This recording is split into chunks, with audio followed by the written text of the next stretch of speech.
Guys, welcome to another blog. അപ്പോൾ exam ഉള്ളൊരു ദിവസമാണ് കേട്ടോ. എന്താ പറയുക, എക്സാം ഉണ്ടായതുകൊണ്ട് തന്നെ ഞാൻ കുറച്ച് നേരത്തെ എണീക്കണം വിചാരിച്ചിന് 5 മണിക്ക്. പക്ഷേ ഓൾ ഉറക്കാൻ നോക്കിയിട്ടൊന്നും ഓൾ അറിഞ്ഞിട്ടില്ല. പിന്നെ ഓളെയും കൊണ്ട് കിച്ചണിൽ പോകുക എന്നല്ലാതെ വേറെ വഴി എനിക്കില്ല. നമുക്ക് സുഖമില്ലാത്തതുകൊണ്ട് തന്നെ എന്താ പറയുക, അപ്പോൾ ചായയും കറിയൊക്കെ ഉണ്ടാക്കി വെക്കണം എക്സാം ആയതുകൊണ്ട്. അല്ലെങ്കിൽ എക്സാമിന് ഉമ്മ എന്താ എന്നോട് പഠിക്കാൻ പറയലാണ് കേട്ടോ. എനിക്ക് പിന്നെ ഓളെ കാര്യങ്ങളും നോക്കിയിട്ട് പോയാൽ മതി. ബാക്കിയൊക്കെ ഉമ്മ നോക്കിയതിന് ശേഷം ഇപ്പം ഉമ്മക്ക് വയ്യാത്തതുകൊണ്ട് തന്നെ രാവിലത്തെ ഫുഡ് ഉണ്ടാക്കണം. പിന്നെ നാട്ടിലും മക്കളൊക്കെ ഉണ്ട്. പിന്നെ ഉച്ചക്കത്തെ പിന്നെ ഓല് നോക്കും. അതേപോലെ എന്താ പറയുന്നത്, പിന്നെ എനിക്ക് കുറച്ച് ഇമ്പോർട്ടൻസ് ഉള്ള കാര്യങ്ങളും അതിൻ്റെ ഇടയിലൊന്ന് നോക്കാൻ വിചാരിച്ചു. പിന്നെ നമുക്ക് കൊണ്ടുപോകാൻ വേണ്ടിയിട്ട് കഞ്ഞി വെക്കണം. അപ്പോൾ കഞ്ഞി ആദ്യം വെച്ചിട്ട് പിന്നെ അരി അരച്ചിട്ട് ദോശ ചൂടാമെന്ന് വിചാരിച്ചു. അങ്ങനെയൊക്കെ ആയിട്ട് എന്താ പറയുക, കുറച്ച് പിന്നെ നമുക്ക് കൊണ്ടുപോകാനും മുട്ട പൊരിച്ചതും പിന്നെ രാഗി കൊണ്ട് ഒരു കുറുക്കും ഉണ്ടാക്കിയിട്ട് ഒരു കുപ്പിയിൽ പിന്നെ വെള്ളം എടുത്തു. അതേപോലെ അതൊക്കെ സെറ്റാക്കി എന്താ പറയുക, കഞ്ഞിയൊക്കെ ടിഫിൻ ബോക്സിലാക്കിയിട്ടുണ്ടോ. അപ്പോൾ ഓളവിടെ പൊട്ടിൻ്റെ പിടിച്ചിരുത്തണമല്ലോ കുറച്ച് നേരം. അങ്ങനെ നമുക്ക് കളിക്കാനുള്ള എന്താ പറയുക, കളിക്കാനുള്ള സാധനങ്ങളൊക്കെ എടുത്തു വെച്ചിട്ടോ. കാരണം പിന്നെ എന്താ അടങ്ങിയിരിക്കണമെങ്കിൽ എന്തെങ്കിലും നമ്മൾ കൈ കൊടുക്കണമല്ലോ. അവിടെ റൂമിൽ ഇരുത്തലാണ്.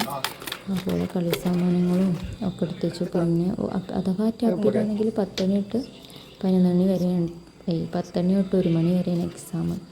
അപ്പോൾ ഡ്രസ്സ് ഒരു കൂട്ടെടുത്ത് പിന്നെ അവൾ രാവിലെ എന്താ നേരത്തെ മീശോണ്ട് ഞാൻ ഇറങ്ങുന്ന നേരമായിട്ട് 8:30 ആയിട്ട് ഇറങ്ങിയിരിക്കണം. അപ്പോൾ ഞാൻ ഇറങ്ങുന്ന നേരമായിട്ട് ഇറങ്ങുന്നു. പിന്നെ ഞാൻ ഇറങ്ങിയപ്പോൾ തോളിലിട്ടു, കടന്നേക്ക് തോളിലിട്ടപ്പോൾ യൂസ് ചെയ്തിട്ടോ. 9:15 ആയപ്പോൾ എക്സാം ഹാളിലേക്ക് എത്തി. പിന്നെ ഓൾ അവിടെ നിന്ന് എന്താ പറയുക, സെറ്റാവണില്ല കേട്ടോ. അപ്പോൾ ഒന്ന് ഫീഡ് ചെയ്യണം വിചാരിച്ചിട്ട് ഞാൻ റൂമിൽ പോയി ഫീഡ് ചെയ്തു. അപ്പോഴൊക്കെ ആൾ നല്ല കളിയാണ്. എൻ്റെ അടുത്ത് നിന്ന് പോകണമെന്നില്ല. എന്താ പറയുക, അപ്പോൾ എനിക്ക് കുറച്ച് പഠിക്കാണ്ടായതുകൊണ്ട് തന്നെ കുറച്ചും കൂടെ ഒക്കെ നോക്കാണ്ടായി. ഞാൻ എപ്പോഴാണെങ്കിലും എക്സാമിന് അവിടെ നിന്ന് നോക്കുന്ന കാര്യങ്ങൾ എനിക്ക് എക്സാമിന് വരലുണ്ട് കേട്ടോ. അങ്ങനെ ഉണ്ട്. അപ്പോൾ ഞാൻ പറഞ്ഞു, ഞാൻ എക്സാം ഇരിക്കുന്ന സമയത്ത് നിങ്ങൾ എങ്ങനെയാണ് ഓളെ നോക്കണമെന്ന് എനിക്ക് കാണണം, വീഡിയോ എടുത്ത് വെക്കൊണ്ട് കേട്ടോ പറഞ്ഞിട്ടോ. അങ്ങനെയാണ് ഓള് കളിക്കുന്ന വീഡിയോസൊക്കെ ആൾ എടുത്ത് വെച്ചു. കാരണം ആദ്യമായിട്ടാണ് ഓൾക്ക് കഞ്ഞി കൊടുക്കുന്നതും എന്താ പറയുക, അതൊക്കെ നമുക്കൊരു രസമല്ലേ കാണുമ്പോൾ. എന്താ പറയുക, നമ്മൾ മാത്രം ഇപ്പോഴത്തെ ഒരു ചിന്താഗതി വെച്ചുമ്പോൾ പെണ്ണുങ്ങൾ ഉത്തരവാദിത്വം മാത്രമാണ് കുട്ടികളെ നോക്കുക എന്നുള്ളതല്ലേ. പക്ഷേ ഇവരിങ്ങനെ കുട്ടികളെ നോക്കണം കാണുമ്പോൾ ഒരു സന്തോഷം. കഞ്ഞി കൊടുക്കണതും ഫുഡ് കൊടുക്കണമൊക്കെ ഇതൊന്നും അറിയില്ല. പക്ഷേ ഓലിനെ കൊണ്ട് നമ്മളത് ചെയ്യിക്കുമ്പോൾ മറ്റേതെന്താ, ഓല് രാവിലെ എണീക്കും, ഓലും ഡ്യൂട്ടിക്കും, പിന്നെ നമ്മളും കുട്ടികളും മല്ലിടണം. ആഴ്ചയിൽ ഇങ്ങനെയൊക്കെ ദിവസം ശരിക്കും പറഞ്ഞാൽ കഞ്ഞി കൊടുക്കണത് കാണുന്നതൊക്കെ എനിക്കൊരു എന്താ പറയുക, ഭയങ്കര സന്തോഷമായിട്ടോ. കാരണം നോക്കുന്നുണ്ടല്ലോ. So please support me always. അതെന്ന് പറയാം. എന്താ പറയുക, എപ്പോഴും ഇനിയിപ്പോൾ എന്ത് കാര്യത്തിലാണെങ്കിലും സപ്പോർട്ട് ചെയ്യും. ഇപ്പോൾ ഒന്നുമില്ല എനിക്ക് പറ്റൂല കേട്ടോ കുട്ടീനെ നോക്കാമെന്ന് പറഞ്ഞാൽ അവിടെ തീരും. കുറേ ആൾക്കാർ ഞാൻ അങ്ങനെ കേട്ടിരിക്കണം, കുട്ടീനെ ഒന്നും നോക്കൊന്നുമില്ല അങ്ങനെയൊക്കെ പറയുമ്പോൾ കാണുമ്പോഴൊരു സങ്കടം. ശരിക്ക് നമ്മളെ ഭാര്യ ആയാലും ഭർത്താവായാലും 2 പേരുടെ ഉത്തരവാദിത്തമാണ് അവരുടെ മക്കളെ നോക്കണം എന്നുള്ളത്. സോ ഓരോ വളർച്ചയിലും 2 ആളും കൂടി നിന്ന് നോക്കണം. അല്ലാതെ ഒരു സ്ത്രീ ആയതുകൊണ്ട് ഒരു സ്ത്രീയുടെ മാത്രം ഉത്തരവാദിത്തമല്ല ഫുഡ് വെക്കൽ, ഫുഡ് കൊടുക്കൽ, ഇതൊന്നും ഒരു സ്ത്രീയുടെ മാത്രം ഉത്തരവാദിത്തമല്ലല്ലോ.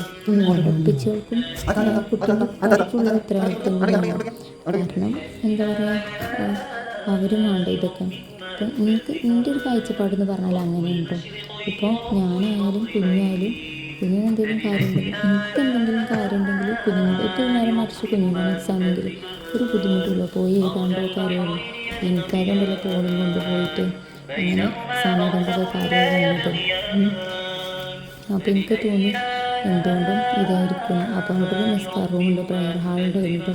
അപ്പോൾ അതിലാണ് 2 ആളും ഇരുന്നത്. അതാകുമ്പോൾ ഓക്കെ ഈ സമയം എന്ന് പറഞ്ഞാൽ എനിക്ക് അവിടെ ടെൻഷൻ ഇനി എക്സാമിന് ഓള് ഒരു ക്ലാസ് റൂമിലാണെങ്കിൽ ഒക്കെ ഒന്നിനും സ്ഥലം ഉണ്ടായില്ലേ. അപ്പോൾ എന്താ പ്രയർ ഹാളിൽ ഒരു റൂം ഇട്ടുകൊണ്ട് തന്നെ എന്താ സെറ്റാണ്.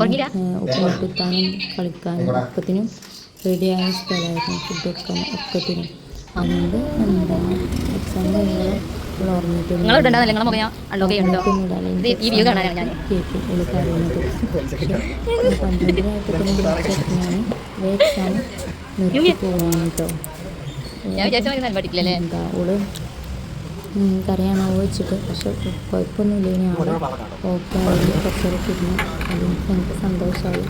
എന്താ പറയുക, ഓള് അങ്ങനെ കുറച്ചൊരൊന്നുമില്ല. പക്ഷെ എന്നെ കണ്ടാൽ ഇതിൻ്റെ ഒപ്പം വരണം, അല്ലെങ്കിൽ ആരായാലും കുഴപ്പമില്ല. അപ്പം എന്താ പറയുക, ഓളപ്പം കുഞ്ഞിൻ്റെ ഒപ്പം തന്നെ കുറേ നേരം നിന്നു.